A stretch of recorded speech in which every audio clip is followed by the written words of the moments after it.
Bayangkan jika setiap kesulitan yang kita hadapi dalam hidup sebenarnya adalah jembatan menuju kejutan besar dari Allah.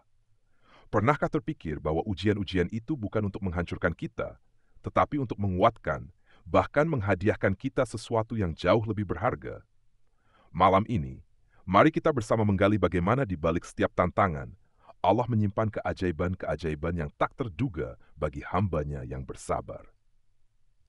Assalamualaikum warahmatullahi wabarakatuh.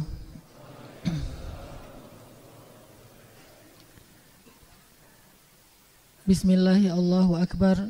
La ilaha illallah. Nahmaduhu wa nasta'inuhu wa nastaghfiruh. Segala puji dan syukur kepada Allah Subhanahu wa ta'ala. Kita bersyukur bisa hidup di era, mudah-mudahan ini adalah era kebangkitan Islam, dan kita menjadi salah satu saksi dari kebangkitan Islam itu dengan bisa ngelihat anak-anak muda keren, udah keren mau duduk di dalam masjid. Ini luar biasa dan saya merasa sangat bersyukur bisa hidup di era kalian semuanya. Mudah-mudahan makin hari makin banyak anak-anak muda yang keren, soleh, berprestasi, dan insya Allah senang duduk di dalam masjid. Teman-teman yang dirahmati Allah Subhanahu wa ta'ala, apa judul kajian kita hari ini? Miracle. Apaan tuh? Keajaiban deh. Kalau kita terjemahin mukjizat, mukjizat hanya berlaku kepada para nabi. Tapi kalau kita terjemahin keajaiban, semua orang bisa mendapatkan keajaiban. Sebelum saya membahas tentang kisah-kisah keajaiban, miracle dalam kehidupan kita, coba kita tilawah dulu, kita renungkan firman Allah Subhanahu wa ta'ala. Bagi teman-teman yang membawa mushaf atau membawa HP yang ada Quran digital, coba buka surat Al-Qasas. Surat Al-Qasas itu surat 28, kita tilawah dari ayat ke-7. Al-Quran, surat Al-Qasas, surat 28 dari ayat 7.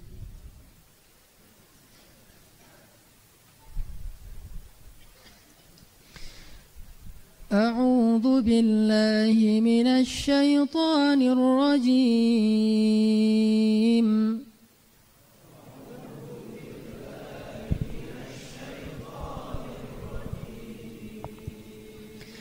Bismillahirrahmanirrahim.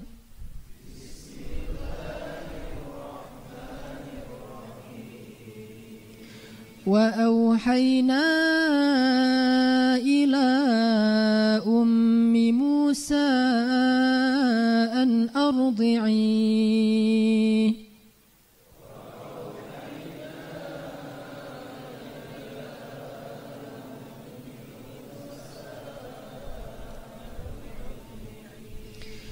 فإذا خفت عليه فألقيه في اليم ولا تخافي ولا تحزني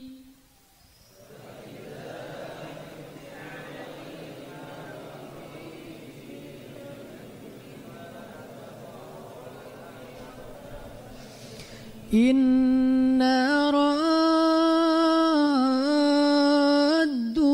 إليك وجاعلوه من المرسلين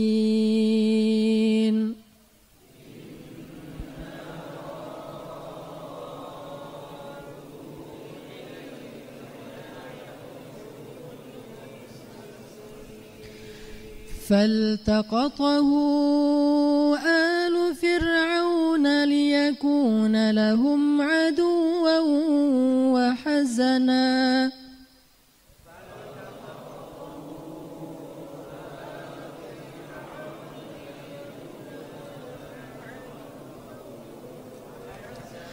إن فرعون وهامان وجنودهما كانوا خاطئين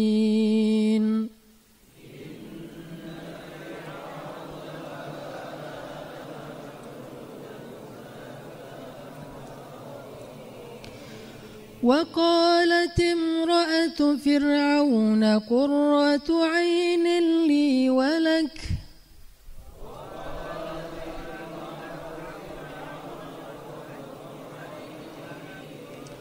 لا تقتلوه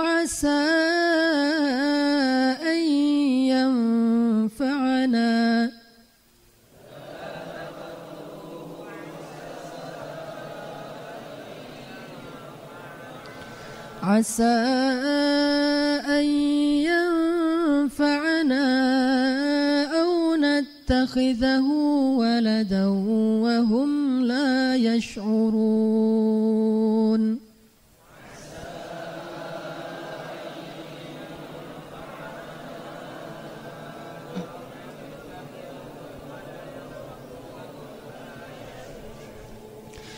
وأصبح فؤاد أم موسى فارغا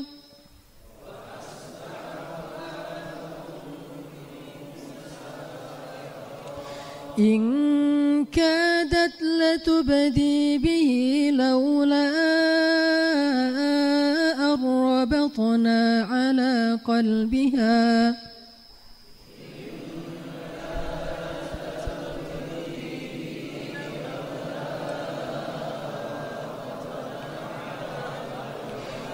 لولا أن ربطنا على قلبها لتكون من المؤمنين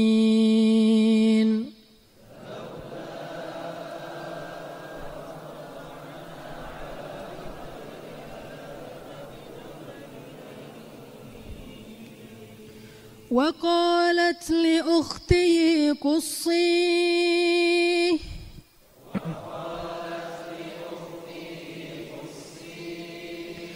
فبصرت به عن جنب وهم لا يشعرون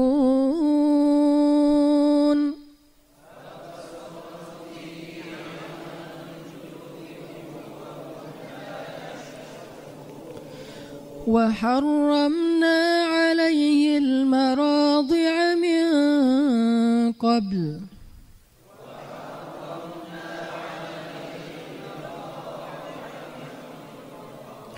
فقالت هل أدلكم على أهل بيت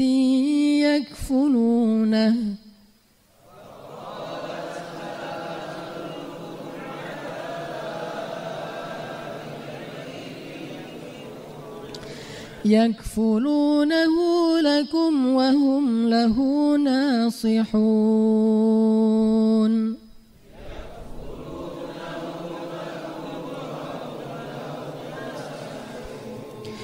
فرددناه إلى أمه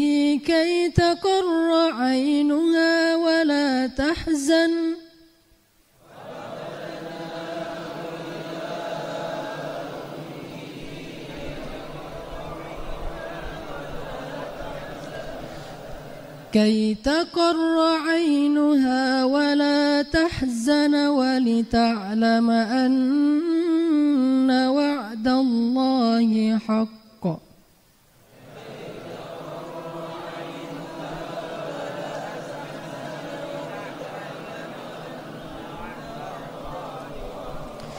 أن وعد الله حق ولكن أكثرهم لا يعلمون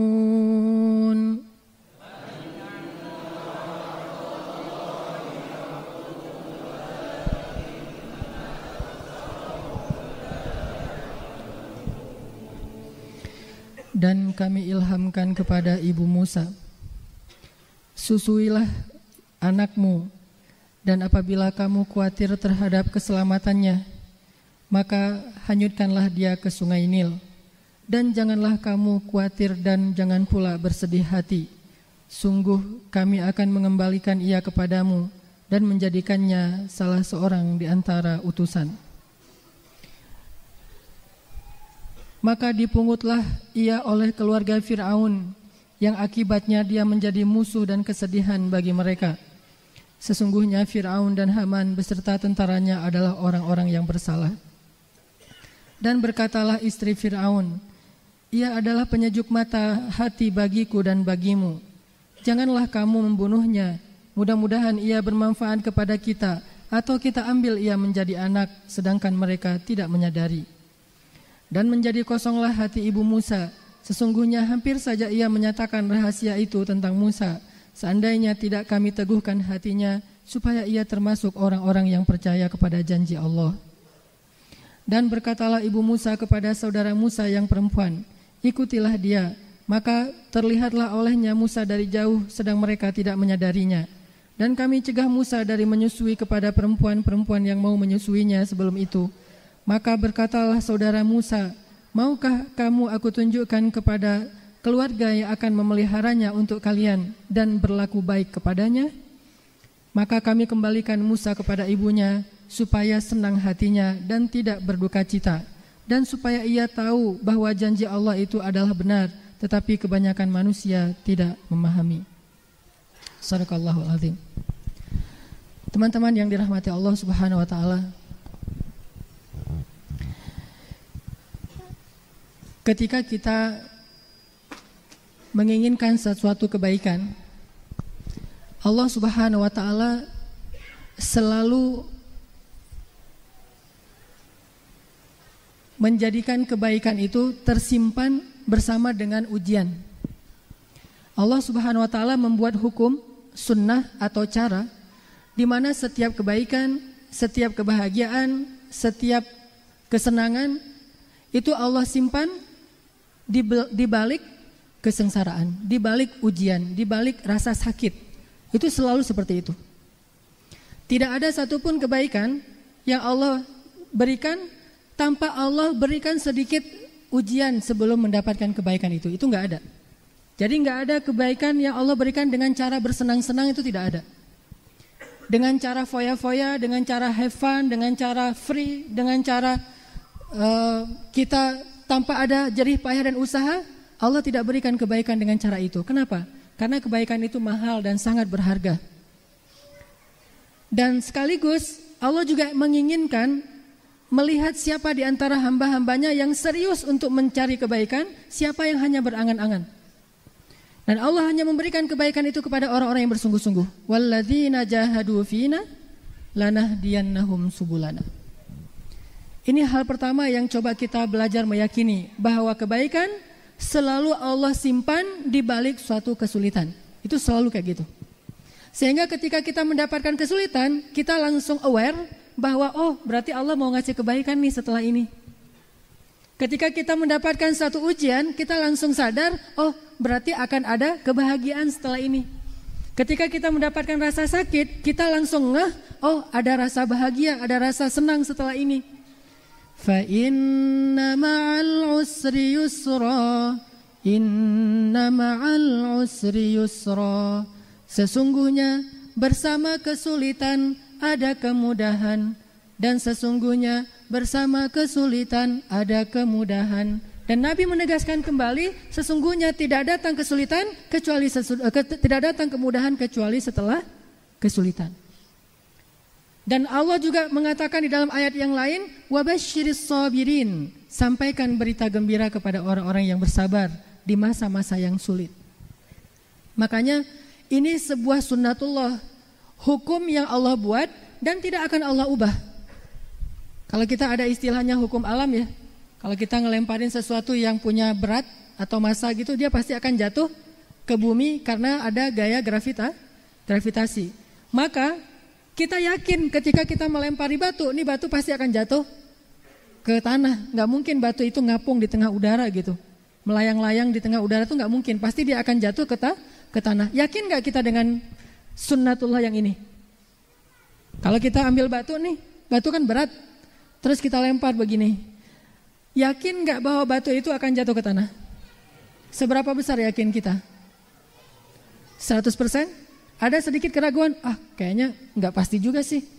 Kayaknya ada juga tuh, kalau misalnya kita lempar batu ternyata batunya melayang-layang nggak jatuh. Pasti orang pada lari tuh. Kenapa batunya melayang-layang? Karena ada hantu cenah. Jadi kita yakin banget kalau kita ngelemparin batu atau kita lempar gini doang nih, batunya bakalan jatuh ke tanah kan ya? Harusnya seyakin itulah kita bahwa di balik kesulitan pasti ada kemudahan. Kenapa? Karena sama-sama sunnatullah. Batu dilempar ke atas jatuh ke bawah itu sunnatullah. Bersama kesulitan ada kemudahan juga sunnatullah. Masalahnya kenapa kita yakinnya berubah gitu. Terhadap batu yang jatuh ke tanah kita yakin banget. Terhadap kesulitan di baliknya ada kemudahan. Kita agak-agak ragu gitu, agak-agak galau gitu. Itulah yang menjadikan kita gak pernah berani melemparkan batu. Gak pernah berani melewati ujian-ujian. Gak pernah berani untuk bersabar, nggak pernah teguh dalam masalah ataupun rasa sakit. Kenapa? Karena kita masih ragu bahwa di balik rasa sakit, di balik kesulitan ini sebetulnya pasti Allah janjikan suatu kemudahan dan kebaikan. Makanya para ulama mengatakan gini, seandainya kita faham apa di balik suatu kesulitan, maka kita akan menerima kesulitan itu seperti menerima hadiah. Seandainya kita faham ada apa di balik suatu kesulitan, maka kita akan menerima kesulitan seperti orang yang bahagia menerima hadiah. Kalau perlu kita minta, kok saya nggak dikasih kesulitan, gitu ya? Aduh kok saya nggak diuji? Artinya dia tahu bahwa di balik ujian, di balik kesulitan, di balik kesengsaraan, di balik musibah selalu ada berita gembira, wabasyiris sabirin. Sehingga kata ulama, lau fahimal man'ah, seandainya manusia faham ada apa di balik al-man'ah itu kesulitan, maka dia akan menerimanya seperti orang menerima al-ata, seperti orang menerima hadiah. Gimana orang menerima hadiah? Cemberut atau senang? Senang ya, namanya dikasih hadiah kan, senang tuh. Ini hadiah buat kamu, alhamdulillah. Apa ini? Coklat misalnya. Hari Minggu kemarin kasih coklat. Ada yang ngasih? Enggak, luar biasa ya. Udah hijrah ya, udah gak ngasih coklat, ngasihnya apa? Cincin ya, akad gitu. Kan udah gak perlu coklat sekarang mah, kalau mau serius kasih aja cincin. Tapi cincin buatan yang terbuat dari coklat. Intinya ketika kita yakin bahwa kesulitan itu pasti akan ada kemudahan di baliknya, kita akan menerima kesulitan itu dengan rasa bahagia. Kita akan merasakan rasa pahit itu, rasa sakit itu dengan perasaan senang, dengan perasaan bersyukur malah. Sehingga ada istilah, siapa yang ketika dapat musibah mengatakan alhamdulillah, dapat musibah. Selama ini kan kita taunya alhamdulillah itu ucapan syukur ya. Ternyata alhamdulillah juga bisa diucapkan ketika ada musibah. Siapa yang ketika dapat musibah mengatakan alhamdulillah, maka Allah akan bangunkan untuk dia istana di dalam surga dengan nama Baitul Hamdi, rumah atau istana rasa syukur. Kok bisa? Karena dia tahu betul di balik musibah itu pasti ada kebaikan-kebaikan yang Allah ingin berikan. Jadi dia bukan mensyukuri musibah, mensyukuri nikmat yang datangnya setelah musibah walaupun belum dia dapatkan. Ini saking yakinnya nih. Ibarat tadi, namanya batu kalau dilempar ke atas terus jatuh ke tanah gitu ya. Karena dia yakin banget bahwa batu itu akan jatuh ke tanah, akhirnya dia sediakan kayak semacam ember gitu, biar batunya tuh jatuh ke dalam ember.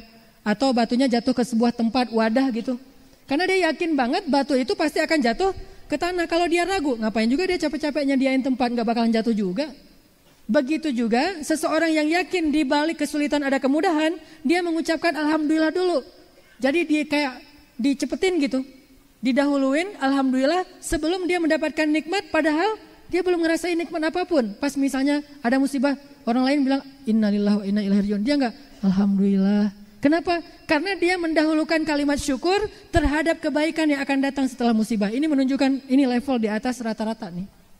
Kalau orang levelnya rata-rata dapat musibah, innalillahi wa inna ilaihi rajiun, taruh di status la haula wala quwata illa billah. Atau kalimatnya hasbiyallah wa ni'mal wakil. Atau kalimat lain la tahzan innallaha ma'ana. Ada lagi status di atas rata-rata, alhamdulillah, alhamdulillah, selalu aja alhamdulillah. Kenapa? Karena dia yakin di balik ujian ini pasti ada kebaikan, yakin banget. Makanya untuk mensyukuri kebaikan yang ada di balik ujian, dia bilang lebih dulu alhamdulillah, baru innalillahi wa inna ilaihi raji'un. Itu kan hadisnya kayak gitu. Ada seorang laki-laki, anak semata wayangnya, anak satu-satunya, laki-laki juga, anaknya yang baru lahir meninggal dunia. Lalu Allah bertanya kepada malaikat, ya wahai malaikat, siapa yang meninggal? Seorang bayi ya Allah, kata malaikat, dan Allah lebih tahu jawabannya. Kemudian Allah bertanya, apakah itu satu-satunya anak yang dimiliki oleh ayahnya? Kata malaikat, ya Allah, satu-satunya putra ayahnya. Apakah ayahnya sangat mencintainya? Ya Allah, dia sangat mencintai putra ini. Bagaimana keadaan ayahnya ketika tahu anaknya meninggal, wahai malaikat? Kata malaikat, ayahnya mengatakan alhamdulillahirabbil alamin, fa inna lillahi wa inna ilaihi raji'un. Wahai malaikat, benarkah dia mengatakan demikian? Benar ya Allah. Wahai malaikat, saksikanlah, sesungguhnya aku sediakan untuk dia istana di dalam surga dengan nama Baitul Hamdi, istana rasa syukur. Tapi jangan keras-keras ya ngomongnya ya. Ada keluarga meninggal, alhamdulillah gitu. Aduh, bahaya nih. Udah, itu mah untuk kita sendiri aja yang udah ngaji di Istiqomah. Alhamdulillah. Innalillahi wa inna ilaihi raji'un gitu. Tapi kalau untuk diri kita sendiri yang dapat masalah, nggak ada hubungannya dengan orang lain, ucapkan alhamdulillah, innalillahi wa inna ilaihi raji'un. Kalau ada yang nanya, kenapa demikian? Karena saya yakin di balik kesulitan ini pasti ada kemudahan, pasti ada kejutan, pasti ada kebahagiaan, pasti ada kebaikan yang Allah sediakan. Ini hal pertama yang disebut dengan miracle. Inilah yang disebut dengan keajaiban. Udah sembuh, Pak? Ini yang disebut dengan keajaiban. Ketika kita yakin bahwa ketika ada masalah, kita nggak ngelihat masalahnya doang, tapi kita ngelihat nih masalah nih adalah jembatan buat saya nyebrang. Nyebrang kemana? Kepada yang lebih baik. Ini masalah nih jembatan buat saya nyebrang ke tempat yang lebih indah, ke tempat yang lebih bahagia, ke tempat yang di dalamnya banyak sekali kejutan-kejutan. Ada jembatannya. Jadi kita anggap masalah kita, musibah kita, rasa sakit kita sebagai jalan, jembatan yang membawa kita ke tempat yang lebih baik. Kalau kayak gitu, kita akan merasa sangat bahagia melintasi jalan itu. Kita akan dengan senang hati melintasi jalan itu. Dan inilah janji Allah, fa inna ma'al usri yusra, inna ma'al usri yusra. Dulu saya pernah nyampaikan kisah yang terjadi di zaman Nabi Daud. Di zaman Nabi Daud ada seorang perempuan janda, suaminya meninggal dalam keadaan miskin sehingga nggak ada warisan apa-apa. Sementara perempuan ini punya banyak anak dan anaknya semuanya perempuan. Jadi nggak ada yang bisa memberi nafkah. Masih kecil-kecil, anaknya itu usianya dekat-dekat gitu. Ada yang 1 tahun, ada yang 3 tahun, ada yang 5 tahun, dekat-dekat banget usianya dan banyak. Semuanya perempuan. Sehingga si ibu ini yang janda untuk menafkahi anaknya kerjanya masih nggak punya kerjaan tetap. Jadi apa yang ada aja lah serabutan gitu. Suatu saat dia sedang membuat kayak semacam taplak meja gitu, terus dijahit sama dia, mau dijual ke pasar. Kain dijahit sama dia, kayak dibordir gitu sama dia, handmade gitu. Lagi ngerjain pekerjaan itu dan mau dijual di pasar, hasilnya dipakai untuk menafkahi keluarga. Lagi kayak gitu anaknya nangis, yang paling kecil nangis, akhirnya dia simpanlah jahitannya atau kain yang sedang dia kerjain di depan rumah, dia masuk ke dalam untuk ngasih susu kepada anaknya yang menangis, bayinya yang menangis. Pas dia keluar setelah memberi susu kepada bayinya, dia melihat ternyata kain tadi itu dibawa terbang oleh seekor burung. Jadi ada burung datang ngambil kainnya, dibawa terbang. Sehingga dia merasa sangat kecewa kepada Tuhan.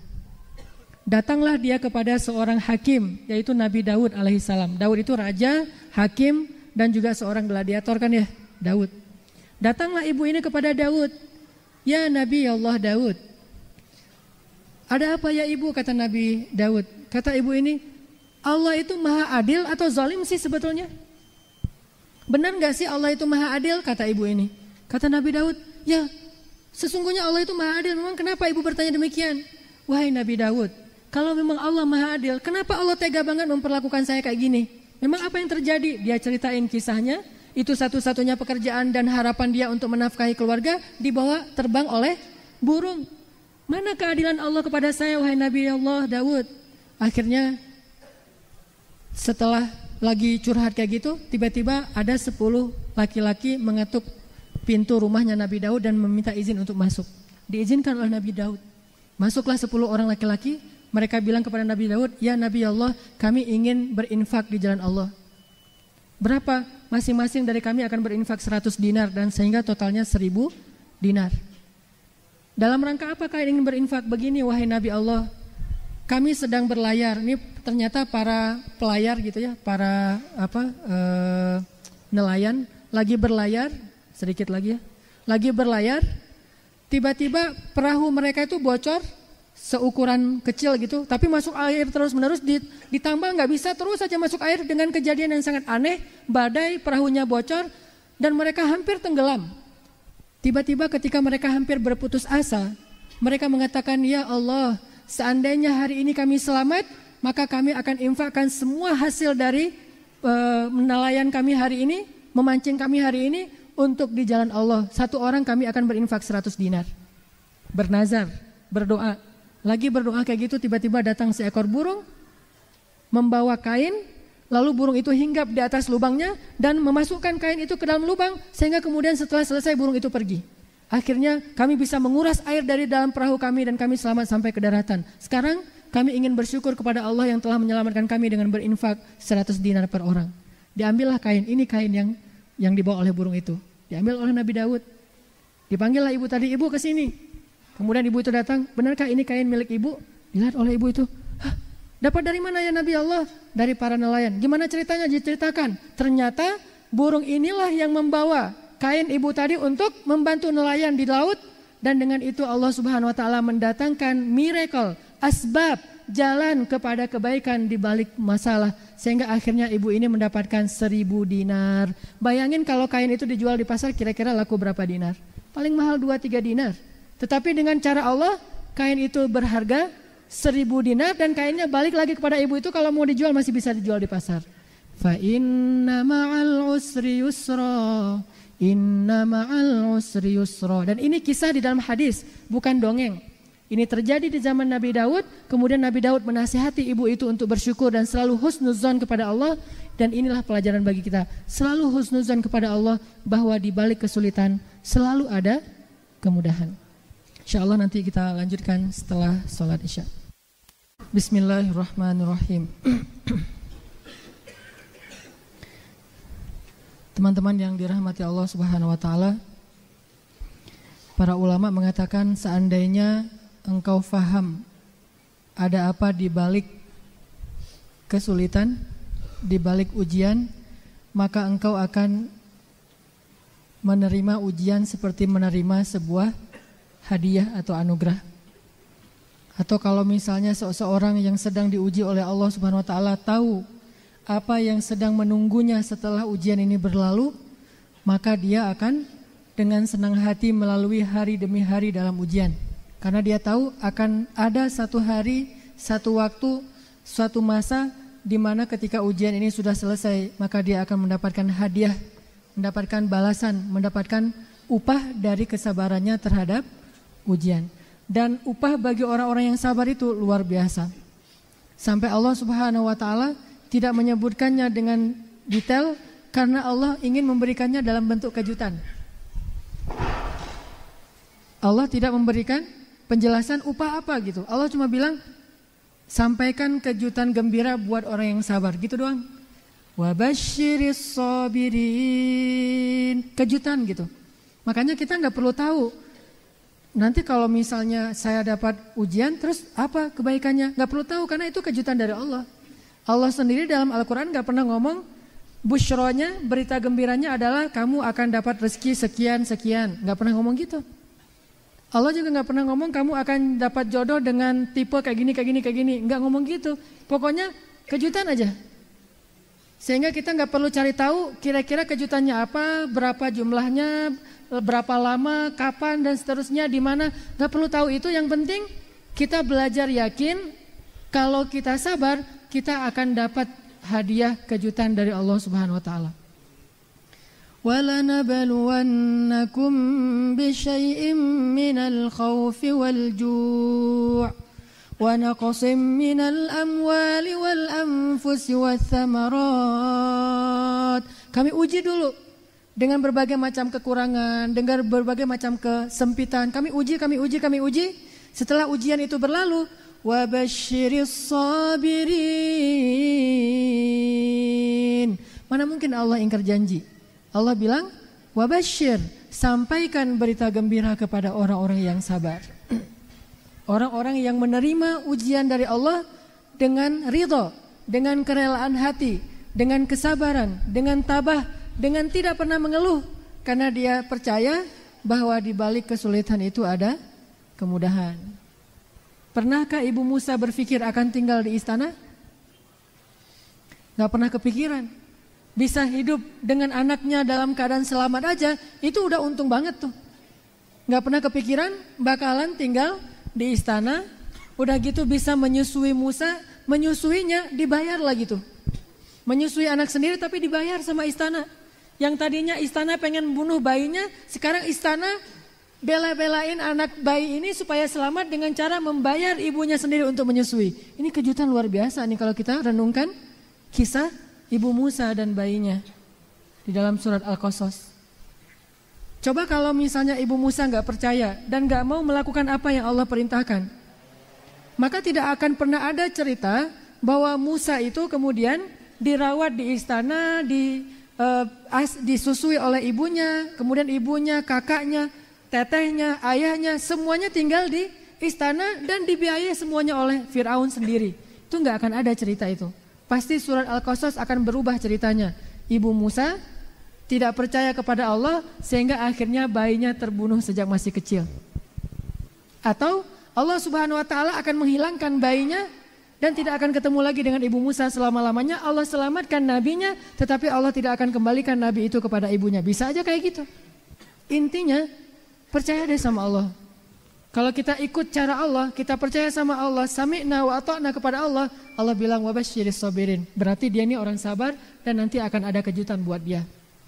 Dan Allah kalau udah bilang kejutan, itu benar-benar insya Allah kita kaget, kejut gitu.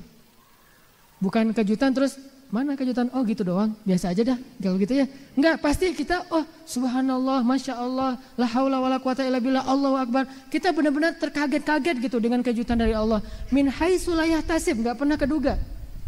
Dan saya, alhamdulillah sering banget ngalamin kejutan-kejutan dari Allah. Bukan karena kesabaran, bukan karena soleh, tapi masih belajar sabar, belajar beriman kepada Allah. Itu aja udah dapat kejutan luar biasa dari Allah. Makanya Ibu Musa ketika dalam keadaan khawatir terhadap keselamatan bayinya, Ibu Musa melahirkan seorang bayi laki-laki di tahun yang gak boleh ngelahirin bayi laki-laki. Kalau kakaknya Musa Harun, beruntung dia mah lahir di tahun yang boleh melahirkan bayi laki-laki. Sehingga kan gak ada cerita Harun dihanyutkan ke sungai Nil ya. Padahal kan ini satu keluarga. Kenapa Harun bisa selamat, adiknya gak bisa? Karena Harun lahirnya di tahun yang boleh melahirkan anak laki-laki. Selang-seling, setahun boleh, setahun gak boleh. Musa celakanya lahir di tahun gak boleh lahir anak laki-laki. Lahir pula Musa, gemuk lagi tuh gede gitu. Gak bisa disembunyiin gitu. Akhirnya ibunya bingung nih gimana nih cara nyelamatin bayi saya. Dan diperiksa, kan itu ada petugasnya dari tingkat kecamatan, RT, RW semuanya ada ya. RT, RW-nya Fir'aun. Itu lengkap banget tuh, data-datanya tuh udah jelas siapa yang hamil, kapan dia melahirkan. Walaupun ngelahirin di rumah ketahuan, akhirnya datanglah prajurit Fir'aun ingin ngecek ke rumah Musa apakah ibunya sudah melahirkan atau belum, mana bayinya. Akhirnya Allah Subhanahu wa taala mengilhamkan kepada Ibu Musa agar menghanyutkan bayinya ke Sungai Nil. Sungai Nil itu tembus dari Mesir ke Sudan, 2 negara. Dan arusnya kencang, sehingga seorang bayi yang dihanyutkan di dalam sebuah keranjang di Sungai Nil, kalau nggak nyangkut pasti sampai ke Sudan. Tapi dengan keajaiban Allah, dia nggak nyangkut, nggak ke Sudan, malah belok ke sebuah selokan, sebuah sungai kecil gitu, selokan. Belok ke arah selokan itu terus masuknya kemana? Ke tempat pemandian para dayang-dayang Fir'aun. Jadi seolah-olah Allah itu ya nganterin Musa kepada musuhnya. Ini kan logikanya kebalik dari logika kita. Kalau kita mah udah mending ke Sudan aja deh daripada ke istana Fir'aun. Ditemukan sama orang Afrika gitu, dirawat di sana, nanti dia Musa return gitu kayak cerita apa, comeback atau apalah. Tapi ini nggak kayak gitu ceritanya ya. Jadi bukan Moses return atau Moses comeback, tapi Moses datang kepada musuh. Ini unik nih cara Allah tuh. Langsung dibelokin ke selokan, yang dayang-dayangnya lagi pada main di sungai, menemukan sebuah keranjang, penasaran dilihat ternyata bayi. Dan bayinya itu mengagumkan, namanya juga calon nabi. Kan keren tuh, calon model aja bayinya keren kan, apalagi calon nabi, itu keren banget. Kayak misalnya, model siapa model? Kalau laki-laki nama model yang terkenal siapa? Bromet, lagi bulan madu dia. Adalah misalnya penyanyi barat siapa gitu ya. Soalnya beda zaman, beda zaman saya mah dulu bukan namanya tuh masih Backstreet Boys, Boyzone gitu-gitu deh, nama-nama enggak. Kalau sekarang mah udah enggak laku kan ya, kayaknya udah berubah ya. Ketahuan kalau saya udah tua, jadi saya enggak mau disebut. Jadi ada model gitu, baru lahir kan udah keren tuh, apalagi nabi. Karena nabi itu enggak ada yang jelek, semua nabi itu ganteng. Semua nabi ganteng. Nah ketika ngelihat bayi Musa, mereka langsung takjub, jatuh hati. Akhirnya dibawalah bayi Musa dan dihadiahkan kepada istri Fir'aun. Ketika istri Fir'aun melihat, langsung qurratu ainun li walak. Ini benar-benar qurratu ainin li walak, benar-benar menyejukkan hati. Fir'aun tahu nggak kalau itu anaknya Bani Israel? Apakah Fir'aun tahu pas dia pulang ke rumahnya ngelihat istrinya lagi gendong anak? Kan Firaun gak punya anak, makanya istrinya pengen punya anak laki-laki karena dari Firaun belum punya anak. Ditanya sama Firaun, itu siapa? Apakah Firaun nyangka kalau itu bayinya Bani Israel? Nyangka banget. Firaun itu bukan orang bodoh, kalau bodoh gak bisa jadi raja. Justru karena dia pendidikannya tinggi, dia jadi raja. Dan dia tahu banget ini pasti anak Bani Israel yang dibuang sama ibunya karena takut dibunuh, pasti nih. Udah gitu dia juga bisa meriksa mana ras Bani Israel, mana ras Kipti. Dia bisa ngebedain dari tengkoraknya, dari segala macam bisa, oh ini pasti anak Bani Israel nih. Akhirnya Firaun pengen membunuh bayinya Musa, tetapi Allah yang menjaganya melalui istri Firaun. Jangan-jangan dia menyejukkan mataku, dia menyejukkan hatiku, dia membahagiakan aku. Aku tidak punya teman di rumah, aku gak punya anak bayi, mudah-mudahan anak ini bisa menghibur aku. Apa kata Firaun? Hanya menghibur kamu, tidak menghibur saya. Masih marah kepada Musa, gak suka kepada Musa sejak kecil.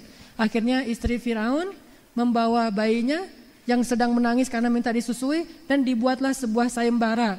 Siapa yang bisa menyusui Musa akan diberikan hadiah sekian dan sekian.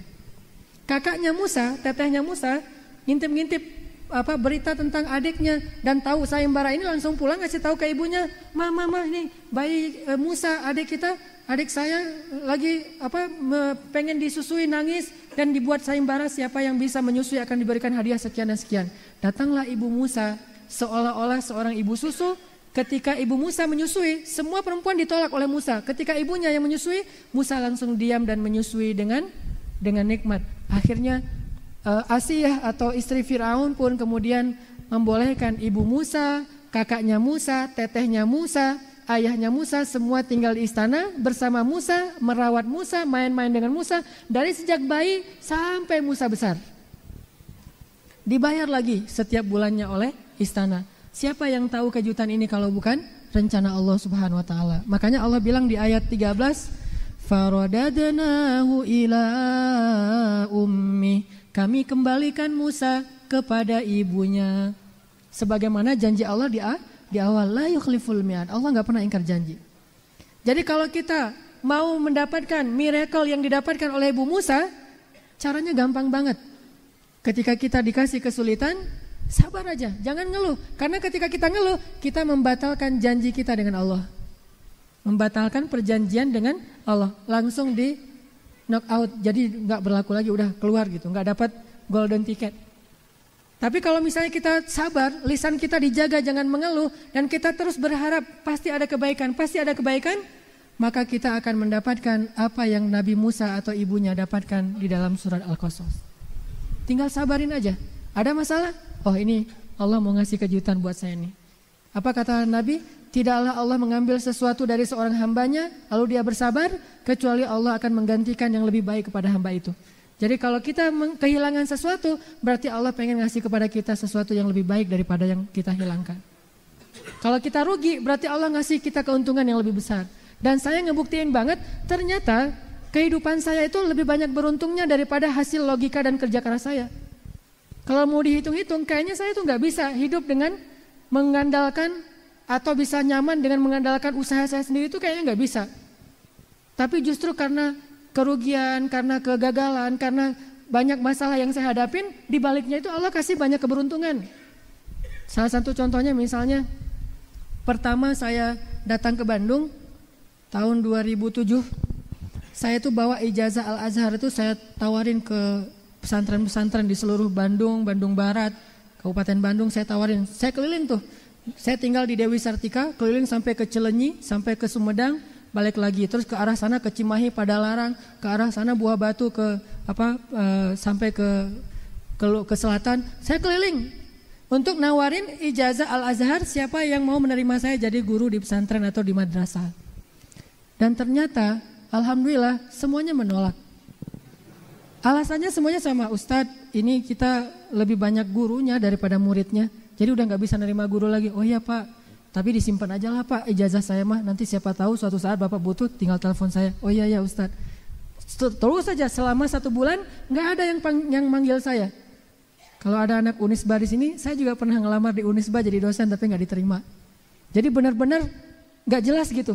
Akhirnya karena saya gak diterima di mana-mana jadi dosen, jadi guru, saya inisiatif, daripada saya nganggur di rumah, mending saya nerjemahin buku aja.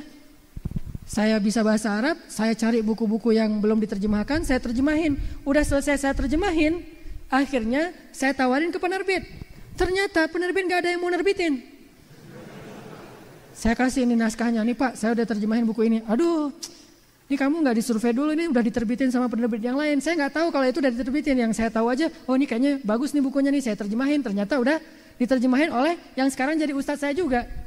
Dia duluan terjemahin dan lebih bagus terjemahannya daripada terjemahan saya, karena saya belum berpengalaman. Nilai saya tuh dikasih C gitu. Nilai terjemahannya kan ada C, B, A plus, saya mah C. Baru belajar menerjemahkan, bahasanya kaku banget, ditolak. Akhirnya saya berpikir, oh kalau misalnya buku terjemahan udah banyak yang terjemahin orang, kenapa saya nggak buat buku sendiri? Saya buat buku sendiri, judulnya Tadabbur Al-Quran. Saya buat, sampai saya tipes loh ngebuat buku itu. Sampai jatuh tipes tuh, luar biasa. Sebulan saya bed rest karena udah capek banget siang malam buat buku.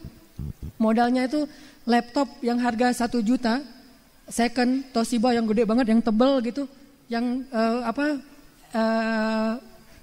sandarannya itu udah patah, jadi kalau saya mau nulis tuh saya nempelin sandarannya tuh di dinding biar nggak jatuh nyeblak ke belakang gitu. Ini benar-benar perjuangan. Ternyata udah selesai saya tulis buku, saya tawarin lagi ke penerbit dan nggak ada yang nerima juga. Lihat, jangan selalu melihat sesuatu yang buruk itu akhir dari segalanya. Bisa jadi keburukan yang kita anggap itu adalah awal dari kebaikan yang dalam bentuk kejutan-kejutan di masa yang akan datang. Itu awal dari kebaikan. Akhirnya karena saya nggak ada yang mau nerbitin, ada yang mau nerbitin tapi biayanya murah banget, nggak logis gitu. Dia katanya ini nggak bisa pakai royalti, ini beli jadi langsung sekali, berapa? 700.000. Hah? 700.000 untuk sekian ribu eksemplar. Akhirnya saya tarik, nggak jadi deh kalau 700.000 doang. Karena nggak ada yang mau nerbitin, kenapa nggak saya terbitkan sendiri? Kan ide itu perlahan-lahan muncul ya. Ya udah saya terbitin sendiri aja. Saya buat penerbit, kan penerbit gampang, beda dengan percetakan ya. Akhirnya saya minta ISBN gitu dari Perpustakaan Nasional, saya kirim naskahnya, didapat dalam seminggu dia kirim kode ISBN-nya, saya edit sendiri, saya desain sendiri. Pokoknya jelek banget dah desainnya. Nanti kalau tahu buku pertama saya itu desainnya asli made by Hanan banget tuh. Desain dari nggak pakai Corel Draw, nggak pakai misalnya Photoshop, pakai PowerPoint, terus di save as-nya tuh jadi image gitu, coba bayangin. Karena nggak bisa Corel Draw, nggak bisa Photoshop, jadi main PowerPoint aja yang bisa presentasikan. Udah saya edit pakai PowerPoint, terus save-nya pakai image, udah gitu dikecil-kecilin biar ukuran buku gitu. Udah pokoknya manual banget. Saya cetak, nggak ada duit. Alhamdulillah saya minjem. Alhamdulillah saya minjem ke teman saya. Saya minta waktu 3 bulan untuk membayarnya dan dia mau dengan bagi hasil. Akhirnya saya cetak 3.000 langsung tuh. Setelah cetak 3.000, saya bingung nih mau dijual kemana nih. Akhirnya saya kasih ke teman-teman anak-anak Al-Azhar yang udah pulang ke Indonesia di Kalimantan, di Sumatera, di Jawa. Saya kirimin masing-masing 100. Dan rata-rata nggak balik. Bukan mereka bohong, enggak. Mereka juga ngasih ke temennya juga nggak balik. Akhirnya ditelusur gitu nggak dapat. Udah lupain aja. Dari 3.000 yang nggak balik sekitar 700. Tapi kan jangan berputus asa. Akhirnya daripada saya kasih ke orang, saya jual sendiri aja. Gimana? Saya itu pas ada pameran buku di Braga, dulu tuh kan suka ada pameran buku Islam di Braga tuh. saya pinjam standnya Percikan Iman, saya minta sedikit space itu di depan standnya Percikan Iman, nanti bagi hasil, saya yang penulis, saya yang editor, saya yang pokoknya segala macam, termasuk kulinya, termasuk SPG-nya, semuanya saya deh pokoknya. Jadi saya bawa pakai motor gitu ke Braga, orang nggak tahu kalau itu penulisnya, pakai kotak Marlboro gitu, saya angkat masuk ke dalam, wah jadi kuli gitu, taruh terus disusun-susun, saya jagain di situ. Ini penulisnya siapa? Saya bu, gitu. Tapi ngomong kayak gitu sambil keringat-keringat gitu ya, karena udah ngangkat-ngangkat. Alhamdulillah ternyata dalam satu pameran tuh terjual 300, 400. Dari situ jadi semangat buat event talim jual. Alhamdulillah perlahan-lahan jadi pede. Oh ternyata lebih enak gini. Untung ya dulu saya nggak diterima jadi guru. Untung ya dulu saya nggak diterima di penerbit.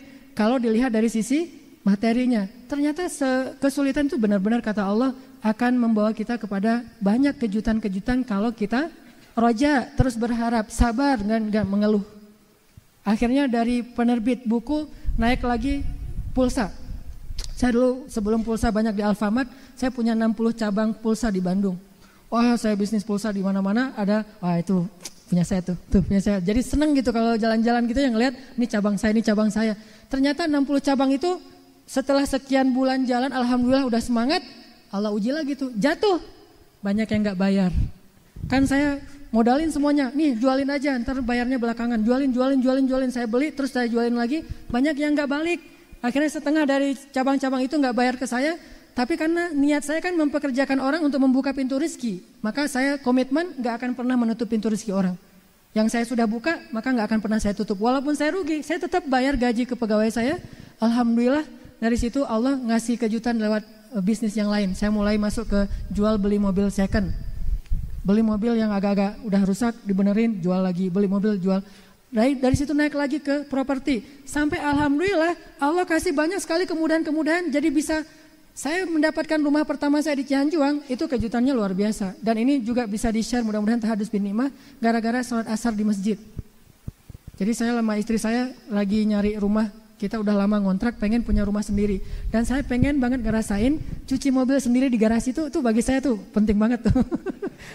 Cuci mobil sendiri di garasi dulu tuh keren banget. Sekarang mah aduh, entah berapa bulan yang lalu saya cuci mobil sendiri, udah gak mau lagi. Dulu kan sekarang udah sok-sok gaya gitu ya.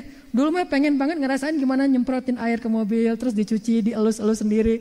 Nah pengen punya rumah yang ada carport deh kalau gak ada garasinya, ukuran tipe 36. Waktu itu tahun 2009 tipe 36 sekitar 200 juta.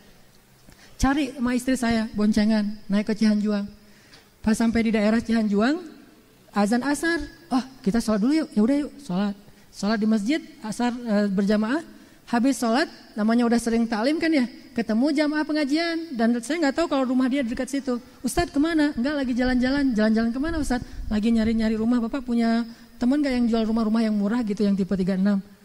Ustadz kebetulan banget luar biasa nih, Allah yang mempertemukan kita. Saya tuh punya rumah Ustadz, ada kolam renangnya 300 meter persegi, ada 8 kamar. Ustadz lihat dulu deh rumah saya. Saya pas dibilang ada kolam renangnya 300 meter persegi, 3 mobil, garasinya. Saya mah senyum-senyum aja, ini mah bukan tipe saya dalam hati saya. Karena tipe saya di bawah itu. Jadi pas iya Pak makasih, kita mau cari yang kecil-kecilnya. Udah Ustaz lihat dulu aja. Saya kan gak pede banget, enggak nolak. Udah akhirnya saya cari tempat lain. Udah selesai nyari-nyari gak dapet, malamnya dia telepon, Ustaz saya tunggu banget Ustaz besok datang ngeliat dulu rumah saya. Nanti soal Ustaz mau apa enggak, pokoknya lihat dulu aja. Karena dia udah maksa banget saya datang. Pas datang saya ngeliat gerbangnya tinggi gitu. Saya sama istri saya senyum-senyum aja. Jangan terlalu berharap ya, kita mah daripada putus asa gitu saya bilang.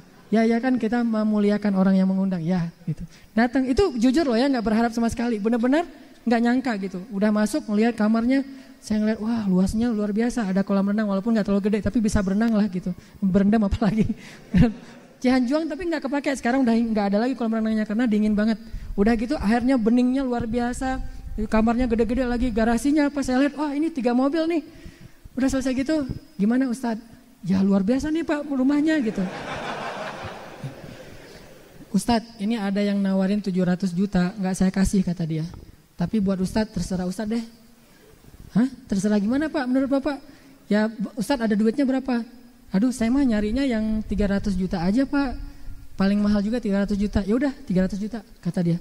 300 juta, jadi 700 juta ada yang nawarin gak dikasih, ke saya dikasih 300 juta, udah 300 juta aja. Hah?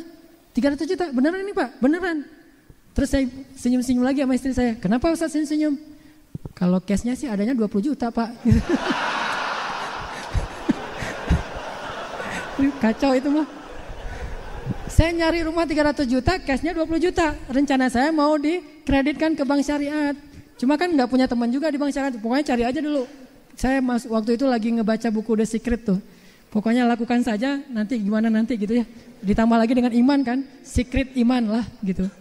Saya mah adanya DP-nya 20 juta Pak, ntar ya saya cari bank dulu yang mau kredit. Kata bapak itu, Ustaz, udah gak usah mikirin kredit ke bank, kredit ke saya aja. Mana DP-nya 20 juta. Berapa tahun Pak? Terserah Ustaz berapa tahun. Alhamdulillah 2 tahun lunas, 300 juta tanpa bunga, kredit pula. Itu luar biasa, langsung dibuatin dibalik nama sama dia. Dan ini semuanya saya baru teringat, mudah-mudahan nih husnuzon saya, bukan kepedean tapi husnuzon, karena saya pernah memudahkan urusan seseorang, Allah memudahkan urusan kita di tempat yang lain, dan itu terbukti banget. Tapi yang Allah mudahin jauh lebih keren daripada yang saya mudahin. Saya mah ngemudahin orang paling 100 ribu, 200 ribu, Allah ngemudahinnya tuh ratusan juta kan. Jadi benar banget kata Allah, sedekah itu 700 kali lipat atau tanpa batas, dan bersabar terhadap ujian dan segala macam, bertakwa, pasti dikasih kejutan deh. Dari situ saya makin pede nih, kalau ada masalah berarti mau ada kejutan, ada masalah berarti mau ada kejutan. Sehingga terus saja ngandelin itu dalam hidup. Makanya saya tadi bilang, kalau misalnya ngandelin usaha saya, kepintaran saya, kayaknya nggak bisa nyaman. Tapi kalau ngandelin Allah, selalu berharap sama Allah, pakai cara-cara ulul albab, bukan cara-cara orang yang licik. Yaitu dengan cara beramal dulu, nanti Allah yang bayar, gak usah berharap berapa, di mana, Allah yang ngasih deh. Kalau gak dikasih di dunia, pasti dikasih di akhirat. Bukankah di akhirat kita lebih butuh itu daripada di dunia? Tapi kita berharap juga sih dikasih dikit di dunia gitu ya. Karena dari 100 kebaikan, kalau dikasih 1 aja di dunia, itu udah cukup buat kita. 99-nya, disimpan aja deh buat di akhirat, karena di akhirat perjalanannya lebih panjang. Dan itu terbukti banget, sampai termasuk intinya, percaya aja deh, kalau misalnya ternyata mungkin gara-gara itu, gara-gara saya harus ke Mesir, gara-gara saya diputusin, alhamdulillah sampai sekarang ya, mudah-mudahan seumur hidup, Allah menjaga dari perbuatan dosa-dosa besar, dan ini yang paling saya syukurin nih. Kalau coba bayangin kalau misalnya saya gak jadi ke Mesir, saya jadi ngambil jurusan kedokteran, karena saya cita-cita dulu pengen jadi dokter tapi jadi ke Mesir. Orang tua saya pengen saya di agama, saya pengen mah di MIPA gitu, saya pengen belajar ilmu kedokteran. Ternyata karena saya nurutin orang tua saya, ibu saya bilang, ibu gak rela kalau kamu gak belajar agama. Akhirnya belajar agama ke Mesir. Coba bayangin kalau saya masih di Banda Aceh dan saya kayak gitu. Wah, itu bahaya banget tuh kan. Bisa mungkin kan saya gak bisa menjaga diri. Siapa tahu syaitan lebih besar, hawa nafsu lebih kuat daripada iman saya. Jatuh deh. Alhamdulillah gara-gara dengan rencana Allah nyelamatin saya. Dan dia juga diselamatkan, kita sama-sama diselamatkan. Sehingga akhirnya alhamdulillah dihindarkan dari dosa-dosa besar, dari pergaulan yang berlebihan, hanya sekedar kayak gitu-gitu doang, akhirnya lebih fokus kepada agama. Dan ini cara Allah banget nih. Ini yang harus kita sadari. Selalu di dalam kesulitan itu Allah menyimpan kebaikan, selalu. Gak ada satupun kesulitan yang Allah gak nyimpan kebaikan, itu gak ada. Kecuali kalau kita gak sabar, maka tidak ada apapun yang kita dapatkan. Selalu, dimanapun ada kesulitan, pasti di situ ada kebaikan. Karena itu udah satu paket. Fa inna ma'al usri yusra, itu udah satu paket. Kalau kita nggak percaya itu, berarti kita harus memisahin tuh. Fa inna ma'al usri titik. Al usranya nggak usah disebutin. Tetapi ayatnya fa inna ma'al usri yusra, inna ma'al usri yusra, itu udah satu paket. Dalam masalah jodoh, dalam masalah pekerjaan, dalam masalah segala hal lah, termasuk hijrah kita dari yang dulunya mungkin senang yang foya-foya, hal-hal yang syubhat atau haram, sekarang mulai diharamkan. Dulu kita senang yang haram, sekarang diharamkan sama teman kita, diharamkan sama pergaulan kita yang lama. Lo mah gak usah dekat-dekat, udah jadi nabi lo gitu. Lo ustadz, lo pak haji, segala macam diharamin gitu dari ketemu mereka. Ya bersabar, mudah-mudahan itu jadi awal dari kebaikan. Kita punya cita-cita apa, kalau misalnya gak tercapai, bisa jadi Allah ingin membawa kita kepada yang lain. Dikasih sakit, termasuk yang sekarang lagi naik daun tuh, kalau gak salah namanya Ali Banna, tahu? Ali Banna itu seorang muslim Australia yang mengidap penyakit kanker stadium 4. Kapan dia bisa sembuh? Dia berobat ke sana, berobat ke sini gak sembuh, sampai akhirnya dia pasrah, dia mengatakan, saya belajar menganggap kanker ini sebagai anugerah dari Allah. Saya belajar menganggap kanker ini sebagai hadiah dari Allah, sebagai kebaikan dari Allah untuk menghapuskan dosa segala macam. Justru ketika dia rela, dia menerima ujian itu sebagai anugerah dari Allah, saat itu juga kankernya sembuh. Sembuh kata dokter, ini aneh nih, kanker stadium 4 bisa sembuh. Setelah itu dia malah bukan hanya sembuh dari penyakit kankernya, Allah mudahkan rezekinya jadi milioner. Cari dah di YouTube atau di Google tuh banyak banget cerita Ali Banna jadi milioner dari Australia yang gara-gara penyakit kanker dia diberikan kemudahan hidup oleh Allah Subhanahu wa taala. Ini artinya setiap kesulitan itu kalau dilihat dari angle iman selalu akan berbuah kebaikan-kebaikan.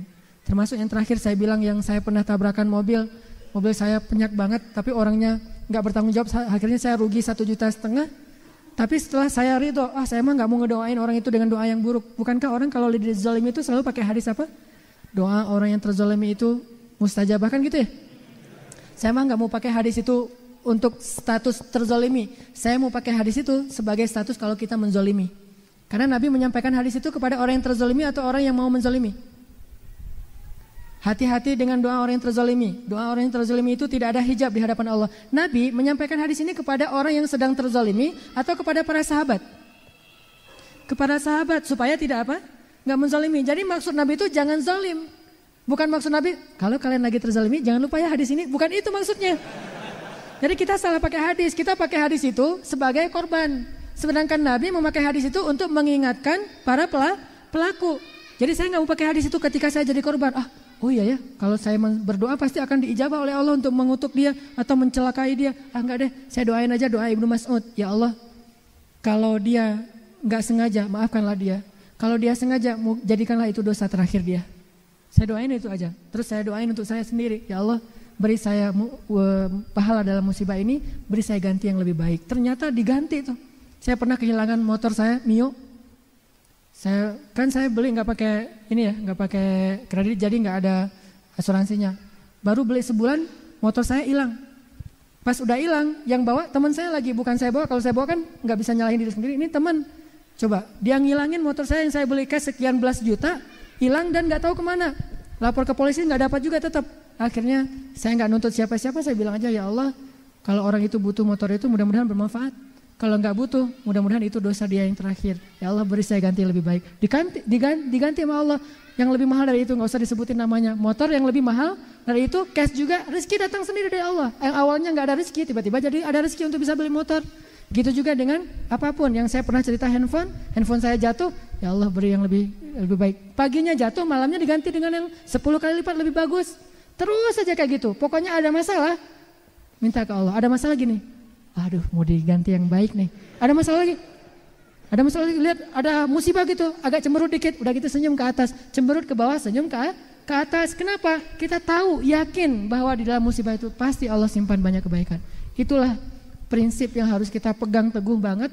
Mudah-mudahan dengan demikian kita hampir tidak pernah ngerasain benar-benar dalam keadaan susah, kecuali kesusahan itu hanyalah sebuah batu loncatan buat kita dapatkan kebaikan-kebaikan di sisi Allah Subhanahu wa taala. Mudah-mudahan ini bermanfaat. Marilah kita tutup halaqah kita malam ini dengan berdoa kepada Allah Subhanahu wa taala untuk saudara-saudara kita yang sedang sakit, mudah-mudahan Allah sembuhkan. Untuk yang sedang diuji oleh Allah, mudah-mudahan Allah memberikan jalan keluar. Yang dalam keadaan mencari, mudah-mudahan segera dipertemukan dengan yang dicari. Yang kehilangan, mudah-mudahan Allah menggantinya yang lebih baik. Dan kita berharap Allah memberikan kepada kita malam ini ilmu yang bisa kita amalkan, bukan sekedar ilmu yang menambah wawasan kita. A'udzu billahi minasy syaithanir rajim. Bismillahirrahmanirrahim. Alhamdulillah, alhamdulillah, alhamdulillah, alhamdulillah. Alhamdulillahi ala ni'matil iman. Alhamdulillahi ala ni'matil Islam. Alhamdulillahi ala ni'matil hidayah. Alhamdulillahi ala ni'matil Qur'an.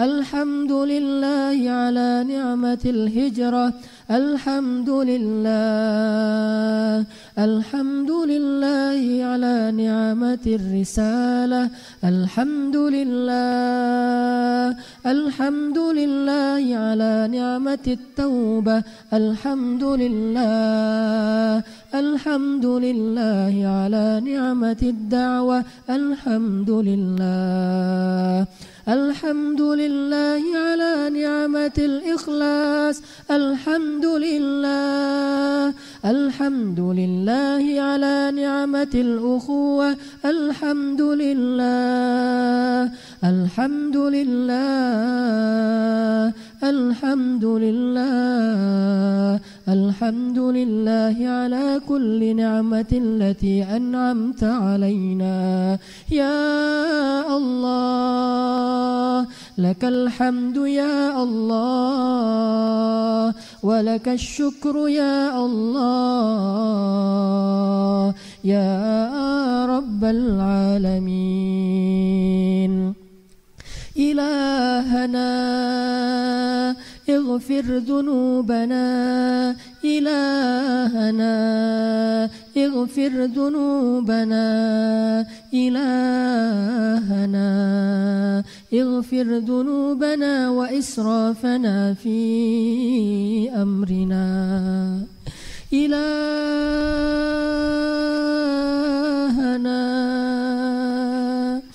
ampunkanlah dosa-dosa kami ya Allah Ilahana. Betapa banyak dosa-dosa yang pernah kami lakukan dalam hidup ini ya Allah Ilahana. Kami tidak sanggup menghitung jumlah dosa-dosa itu ya Allah Ilahana ya Allah ya Allah. Wahai Allah penguasa langit dan bumi, wahai Allah penguasa langit dan bumi, wahai Allah yang memiliki arasy yang maha agung, ampunkanlah dosa-dosa kami ya Allah ya Allah. Ampunkanlah dosa-dosa kami ya Allah. Maafkanlah kesalahan kami ya Allah. Kami menyesal ya Allah. Saudaraku, ingatlah hari-hari ketika kita senantiasa berbuat dosa di hadapan Allah. Saudaraku, ingatlah malam-malam ketika kita secara diam-diam dan sembunyi-sembunyi bermaksiat di hadapan Allah. Ingatlah saat kita sengaja melakukan hal-hal yang sangat hina di hadapan Allah. Ingatlah malam-malam ketika kita berdosa dan kita menganggap seolah-olah Allah tidak melihat kita, seolah-olah Allah tidak memandang kita, seolah-olah Allah tidak mendengar, seolah-olah Allah tidak tahu apa-apa yang kita kerjakan. Ingatlah hari-hari ketika kita mengotori diri kita dengan lumuran dosa dan kenistaan. Ingatlah hari-hari ketika kita mengingkari perintah-perintah Allah. Ingatlah hari-hari kita ketika kita melakukan larangan-larangan Allah. Ingatlah hari-hari ketika kita, bagi yang pernah berzina, ingatlah hari-hari ketika kita melakukannya dengan mudah dan tidak tahu balasan yang sangat berat bagi para pelakunya. Bagi yang pernah melakukan dosa-dosa dengan narkoba, minum dan segala macam, ingatlah hari dan malam yang kita habiskan dengan minuman-minuman yang Allah haramkan, barang-barang yang telah Allah haramkan, dan kita dengan bangga menceritakan itu kepada orang lain. Ingatlah hari-hari ketika kita keluar dari rumah kita dengan air mata ibu kita. Ingatlah hari ketika ibu kita berdoa di dalam tahajudnya sementara dia tidak tahu di mana anaknya saat itu. Ingatlah hari-hari ketika kita membentak orang tua kita. Ingatlah hari-hari ketika kita mengecewakan orang tua kita. Ingatlah hari-hari ketika kita menyakiti orang lain, ketika kita mengambil hak orang lain, ketika kita berlaku arogan di hadapan orang lain. Ingatlah hari-hari ketika kita bangga akan dosa-dosa. Ingat hari-hari ketika kita berbuat dosa di hadapan Allah. Ingatlah dosa-dosa kita. Banyak sekali, kita tidak mungkin lupa akan banyaknya dosa-dosa kita. Ingatlah salah satunya saja, betapa kita dengan satu dosa itu saja harusnya layak dibakar dalam api neraka. Ingatlah dosa-dosa kita saudaraku. Karena hanya orang yang mengingat dosa lah yang bisa bertobat kepada Allah dengan taubatan nasuha. Ingatlah hubungan kita dengan ibu kita. Coba renungkan kembali tahun-tahun terakhir sebelum kita berhijrah, bagaimana buruknya hubungan kita dengan ibu kita. Apalagi bagi yang ibunya sudah wafat. Apakah ibu kita dulu wafat dalam keadaan ridho kepada kita, atau ibu kita wafat dalam keadaan sedih dan kecewa kepada kita, atau orang tua kita, ayah kita wafat dalam keadaan sangat kecewa kepada kita. Bagaimana ketika kita tahu bahwa dia wafat sementara kita tidak ada di rumah, bahkan kita tidak sempat mensolati orang tua kita, gak sempat memandikan orang tua kita hanya datang ke pusarannya, ke kuburannya beberapa hari setelah dia dikuburkan. Ingatlah hari ketika kita bertengkar dengan adik kita, dengan kakak kita, dengan guru kita, dengan teman kita, dengan orang-orang yang sayang kepada kita, karena kerasnya kepala kita. Ingatlah dosa-dosa yang sangat banyak yang kita lakukan.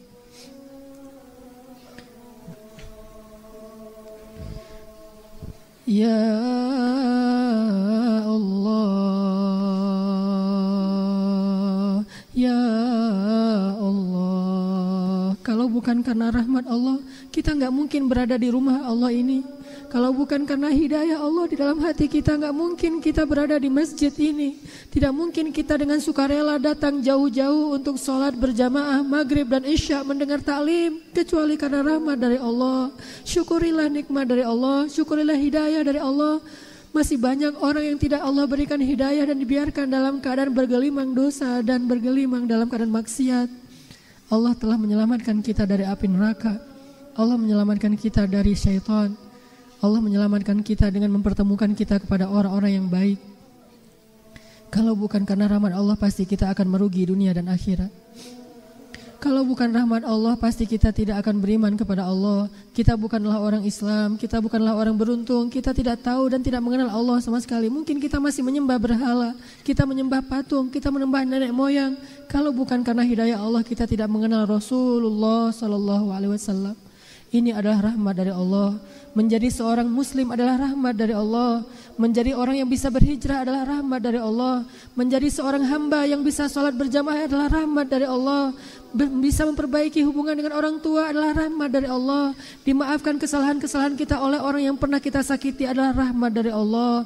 Bisa menggunakan tasbih dan berzikir adalah rahmat dari Allah. Bisa membuka lembaran-lembaran mushaf Al-Quran adalah rahmat dari Allah. Bahkan bisa menitikan air mata karena penyesalan adalah rahmat dari Allah. Syukurilah rahmat itu. Ya Allah, Ya Allah. Mari kita beristighfar bersama-sama. Astaghfirullah Rabbal baraya, astaghfirullah minal khataya, astaghfirullah ya Allah. Rabbal baraya, ya Tuhan kami, astaghfirullah, ampunkanlah dosa kami ya Allah. Minal khataya, semua dosa-dosa kami ya Allah. Astaghfirullah ya Rahman. Rabbal baraya ya Rahim. Astaghfirullah ya Ghaffar. Minal khataya ya Ghafur. Astaghfirullah ya Tawwab. Rabbal baraya, terima taubat kami ya Allah. Terima taubat kami ya Allah. Khataya Rabbi zidni ilman nafi'an wa wafiq li amalan makbulan wa tub alayya taubatan nasuha wa tub alayya taubatan nasuha ya Allah. Astaghfirullah ya Rahman, Rabbal baraya ya Allah. Astaghfirullah, ampunkanlah ya Allah. Minal khataya, maafkanlah ya Allah. Rabbi zidni, berikanlah ilmu ya Allah. Ilman nafi'an wa wafiqli ya Allah. Amalan maqbula, terimalah amal kami ya Allah. Wa wahibli rizqan halala, rezeki yang halal. Wa tub alayya taubatan nasuha, wa tub alayya ya Allah husnul khatimah. Ya Allah ya Rabbana, ampunkanlah dosa-dosa kami ya Allah. Siapa lagi yang bisa mengampuni dosa-dosa kami yang begitu banyak selain Engkau ya Allah. Bukakanlah pintu rahmat-Mu untuk kami ya Allah. Jika Engkau menutup pintu rahmat itu, siapa yang dapat membukanya kecuali Engkau ya Allah. Ya Allah, rahmati ibu kami ya Allah. Balaslah setiap kebaikan ibu kami oleh-Mu sendiri ya Allah, karena kami tidak sanggup membalasnya yang setimpal dengan kebaikan ibu kami ya Allah. Sayangilah ibu kami ya Allah, karena kami belum bisa menyayangi ibu kami dengan kasih sayang yang seharusnya kami lakukan ya Allah. Kami belum bisa mengasihi ibu kami dengan kasih sayang yang sepatutnya ya Allah. Kasihanilah dan sayangilah ibu kami ya Allah. Beri rahmat kepada dia ya Allah. Berikanlah pahala dari setiap pengorbanan yang ia lakukan untuk kami ya Allah. Dan berilah ampunan dosa dari setiap keringat, tetes keringat dan tetes air matanya ya Allah. Rahmatilah dia di dunia dan di akhirat ya Allah. Ya Allah, berikanlah hidayah dan kebaikan-Mu kepada ayah-ayah kami ya Allah. Dan bimbinglah langkah-langkahnya ya Allah. Jadikanlah setiap jerih payahnya untuk menafkahi kami adalah ampunan dosa dan diangkat derajatnya di dunia dan di akhirat ya Allah. Jadikanlah kami sekeluarga bertemu lagi di dunia dan di akhirat di dalam surga-Mu ya Allah. Ya Arhamar Rahimin, sampaikan salam kami kepada baginda Rasulullah SAW. Ya Allah ya Arhamar Rahimin, terimalah taubat kami ya Allah. Janganlah Engkau biarkan kami kembali kepada masa-masa jahiliyah kami ya Allah. Janganlah Engkau biarkan kami kembali kepada dosa-dosa yang dulu sering kami banggakan ya Allah. Jangan Engkau biarkan hati kami kembali condong kepada kekufuran yang pernah kami lakukan ya Allah. Selamatkanlah kami dari masa lalu kami ya Allah. Jadikanlah masa depan kami masa depan yang penuh dengan amal soleh ya Allah. Masa depan yang penuh dengan air mata penyesalan ya Allah. Masa depan yang membawa kami kepada husnul khatimah. Husnul khatimah ya Arhamar Rahimin. Astaghfirullah Rabbal baraya. Astaghfirullah minal khataya.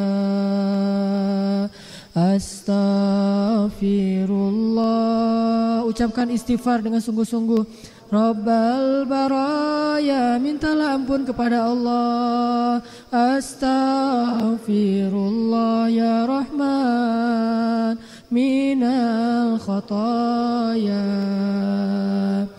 A'udzu billahi minasy syaithanir rajim. Qul ya ibadiyalladzina asrafu ala anfusihim لا تقنطوا من رحمة الله لا تقنطوا من رحمة الله إن الله يغفر الذنوب جميعا. Katakanlah kepada hamba-hambaku yang banyak dosa itu, hamba-hambaku yang dulunya siang dan malam dia bermaksiat kepadaku. Katakan kepada hamba-hambaku yang hampir berputus asa untuk memohon ampunanku, katakan kepada dia, janganlah kalian berputus asa dari rahmatku, wahai hamba-hambaku. Sesungguhnya aku mengampuni dosa-dosa kalian semuanya dan aku tidak peduli sebanyak apapun itu. Astaghfirullah ya Allah, astaghfirullah ya Rahman, astaghfirullah ya Arhamar Rahimin. Rabbana آتنا في الدنيا حسنة وفي الآخرة حسنة وقنا عذاب النار. سبحانك اللهم وبحمدك أشهد أن لا إله إلا أنت أستغفرك وأتوب إليك. Assalamualaikum warahmatullahi wabarakatuh.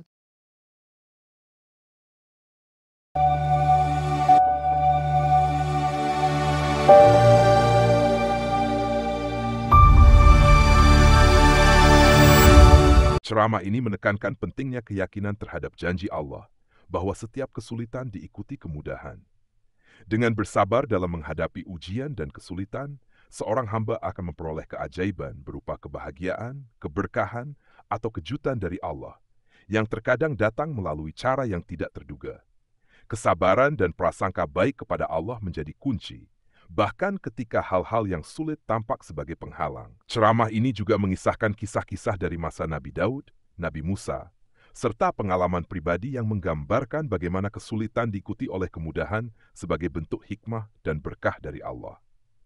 Melalui ceramah ini, diharapkan setiap pendengar lebih percaya dan berserah diri kepada Allah saat menjalani hidup.